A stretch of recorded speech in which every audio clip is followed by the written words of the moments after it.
ஸ்ரீ வாராகி சரணம். உன் குலதெய்வம் உன் வீட்டில் இல்லையா? என் தங்கமே, கவலைப்படாதே. உன் குலதெய்வம் உன் வீட்டை தேடி வரும். இந்த எளிமையான பரிகாரம் செய்தாலே போதும். குலதெய்வம் வீட்டிற்கு வர தீபம். நம்முடைய வழிபாடுகளில் தீபத்திற்கு முக்கிய பங்கு உண்டு. தீபத்தின் ஒளியிலே தெய்வம் வாசம் செய்வதாகத்தான் நாம் இன்றளவும் நினைத்து தீபத்திற்கு முக்கியத்துவம் கொடுத்து வருகிறோம். அதேபோல் ஒவ்வொரு வீட்டிலும் குலதெய்வ வழிபாட்டிற்கு முக்கிய பங்கு உண்டு.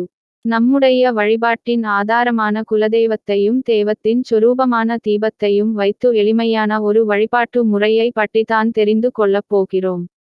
இந்த தீப வழிபாடானது குலதெய்வத்தை நம் வீடு தேடி வர வைக்கச் செய்வதோடு மட்டுமின்றி, குலதெய்வம் நம் வீட்டிற்கு வந்து விட்டதா என்பதையும் நமக்கு உணர்த்திவிடும். அத்தகைய சக்தி வாய்ந்த இந்த குலதெய்வ தீப வழிபாட்டை எப்படி செய்வது என்று தெரிந்து கொள்வோம்.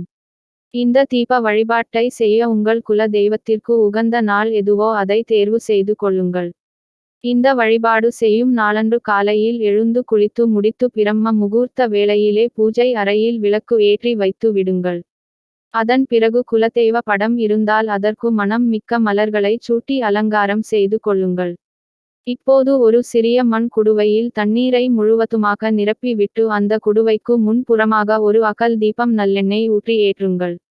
அடுத்து இதே போல் இன்னொரு மண் குடுவை எடுத்து அதிலும் முழுவதுமாக தண்ணீரை நிறுத்தி அதில் பச்சை கற்பூரம், ஏலக்காய் போன்ற நறுமணமிக்க பொருட்களை போட்டுக் கொள்ளுங்கள். ஒரு சிறிய தாம்பாள தட்டை எடுத்து அதில் முழுவதுமாக பச்சரிசியை நிரப்பி அதன் மேல் நீங்கள் இரண்டாவதாக தயார் செய்து மண் குடுவை வைத்து விடுங்கள்.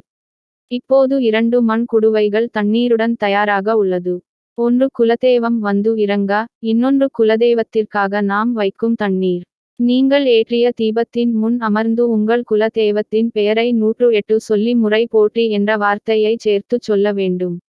அந்த நேரத்தில் குலதெய்வம் எங்கள் வீட்டில் வந்து தங்க வேண்டும் என்று மனதார வேண்டிக் கொள்ளுங்கள்.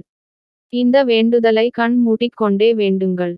உங்கள் வேண்டுதல் முடிந்த பிறகு அந்த குடுவை தண்ணீர் லேசாக அசைந்தாலும் அல்லது காற்று அடிக்கும் போது தீபம் கொஞ்சமும் அசையாமல் எரிந்தாலோ குலதெய்வம் உங்கள் வீட்டிற்குள் வந்து விட்டது என்று அர்த்தம். இப்படி ஏதும் நிகழவில்லை என்றால் குலதெய்வம் இன்னும் உங்கள் வீட்டிற்கு வரவில்லை என்று பொருள். இப்படி நடக்கும் பட்சத்தில் நீங்கள் 48 நாட்கள் குலதெய்வத்திற்கு விரதம் இருந்து காலையில் பிரம்ம முகூர்த்த வேளையில் முதலில் தயார் செய்தது போல ஒரே ஒரு பானை தண்ணீரை மட்டும் வைத்து தீபம் ஏற்றி குலதெய்வம் பேரை சொல்லி 108 முறை போற்றிகள் சொல்லி வணங்கி வர வேண்டும்.